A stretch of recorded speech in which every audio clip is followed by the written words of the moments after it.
আসসালামু আলাইকুম। আমি ডাক্তার মোহাম্মদ রায়হান সিদ্দিক, মনোরোগ বিশেষজ্ঞ, সহকারী অধ্যাপক এবং বিভাগীয় প্রধান হিসেবে কাজ করছি ডেল্টা মেডিকেল কলেজ এবং হাসপাতালে। আমি আজ কথা বলবো বাইপোলার মুড ডিসঅর্ডার নিয়ে।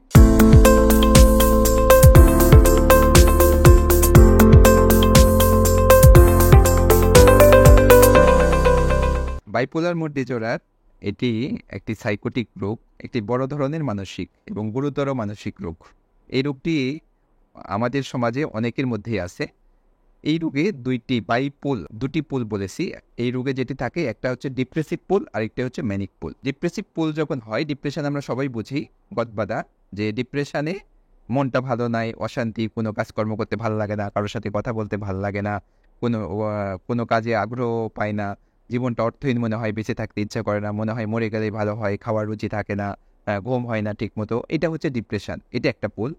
এটার ঠিক অপোজিট আরেকটা পুল আছে, ম্যানিক পুল। ম্যানিয়াতে যেটা হয়, রুগীর মোড অনেক হাই হয়ে যায়, উনি অনেক অল্পতেই রেগে যান, অনেক রাগারাগি করেন, হ্যাঁ, অনেক উত্তেজিত হয়ে যান অল্পতেই, অনেক ওভার অ্যাক্টিভিটি, অনেক কাজ করতে চান, এবং ওনার ভিতর অনেক গ্র্যান্ডিওসিটি ডেভেলপ করে যায়। উনি নিজেকে অনেক বড় মনে করেন আমার অনেক শক্তি, অনেক ক্ষমতা, আমি চাইলে অনেক কিছু করে ফেলতে পারি, আমি এখনই গাড়ি বাড়ি অনেক কিছু করে ফেলতে পারবো, অনেক বড় হয়ে যাব। অথবা উনি নিজেকে অনেক বড় ভাবতে থাকেন যে আমি দেশের প্রধানমন্ত্রী, কিছুদিনের মধ্যে প্রধানমন্ত্রী হয়ে যাচ্ছি, অথবা রাষ্ট্রপতি হয়ে যাচ্ছি।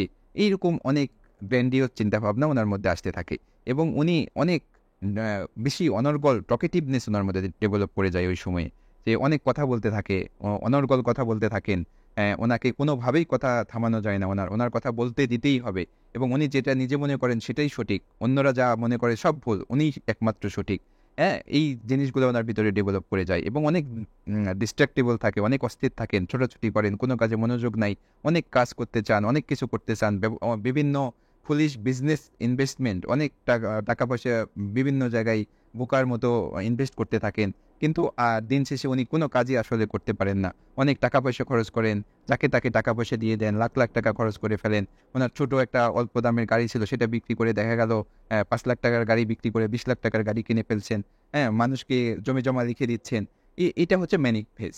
এবং রাতে ওনার একদম ঘুম হয় না। এরকম সমস্যা হচ্ছে ম্যানিক ফেজ। তাহলে এই ২ টা ফেজ যখন থাকে, ডিপ্রেশন এবং মানিয়া, তখন আমরা এটাকে বাইপোলার মুড ডিসঅর্ডার বলি। এটা একটা গুরুতর মানসিক রোগ, এবং এটা এপিসোডিকলি হয়।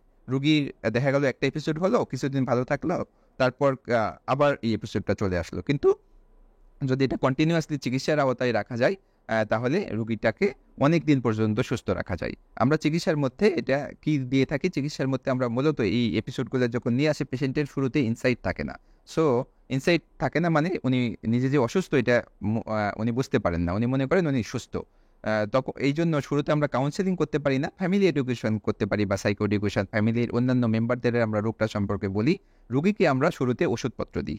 ওষুধপত্র দিয়ে হসপিটালাইজেশন করি, হসপিটালে ভর্তি করি অনেক সময়। ওষুধপত্র দিয়ে ওনাকে আমরা কিছু অ্যান্টিসাইকোটিক, মুড স্ট্যাবিলাইজার, এসব ওষুধ আছে, ওষুধ দিয়ে রোগীকে শান্ত করি, এবং ৬ থেকে ৮ সপ্তাহ মোটামুটি সময় লাগে রোগীকে সুস্থ করে তুলতে। এবং উনি মোটামুটি যদি এটা ৬ থেকে ৮ সপ্তাহের মধ্যে সুস্থ হয়ে যান, তারপরে কিছুদিন যদি হসপিটালেও ভর্তি থাকতে হয়, তারপরে আমরা হসপিটাল থেকে তাকে ডিসচার্জ করে দিই। তারপর উনি ওষুধ খান এবং রেগুলার যদি ফলো আপ করেন, কিছুদিনের মধ্যে তার এই এপিসোডটা চলে যায়, এবং উনি কন্টিনিউ হয়তো ১টা ২টো ওষুধ আমরা ওনাকে রেখে দিই। এই একটু দীর্ঘ সময়, কয়েক মাস বা কয়েক বছর পর্যন্ত ওনাকে ওষুধ খেয়ে যেতে হয়। কারো, কারো ক্ষেত্রে অনেক সময় একটা ওষুধ সারা জীবনেও খেতে হয়, এবং রোগী এটা ওষুধ খেয়ে উনি সম্পূর্ণ সুস্থ থাকেন।